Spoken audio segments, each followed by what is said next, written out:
Hi friends, ఇప్పుడే పడిన చేప ఒకసారి బయట పోతుంది భాష వదిలే తీసావా? ఇప్పుడే పట్టారండి చేప. చూడండి, ఇదేం చేప? గొరక అండి. ఏం గొరక? ఇది చెప్ప కొరక అంటారండి. కృష్ణా నదిలో ఉండే చెప్ప కొరక. ఈ చెప్ప కొరక అసలు ఏమో టేస్ట్ ఉంటుందండి. ఇది కేజీ ఉండుద్ది చేప. ఈ కేజీ చేప అయితే అద్భుతంగా ఉంటుంది, రుచి చాలా టేస్టీగా ఉంటుంది. ఒక్క నిమిషం ఉంచు భాష. చూడండి, చేప కేజీ ఉంటుంది. చేప ఎక్సలెంట్ చేప అండి. మా ముళ్ళు ఒకే ముళ్ళు ఉంటుంది, ఎక్సలెంట్ టేస్టీగా ఉంటుంది. చెప్ప ఇది 100-150 గ్రాములు ఉంటుంది. అదే ఇంకో కేజీ అయితే ఇంకా చాలా అద్భుతంగా ఉండే చేప.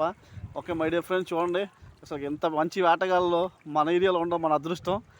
ఇంకో మంచి వేటగాళ్ళు ఇంకా ఉన్నారు చాలామంది. వాళ్ళు కూడా ఉండడం మన అదృష్టం అండి. చూడండి ఎంత మంచి చేపలు పడుతున్నారు మత్స్యకారులు, నంబర్ 1 మత్స్యకారులు. ఓకే, అందరూ లైక్ చేసి సబ్స్క్రైబ్ చేయడం మర్చిపోకండి. Have a nice day.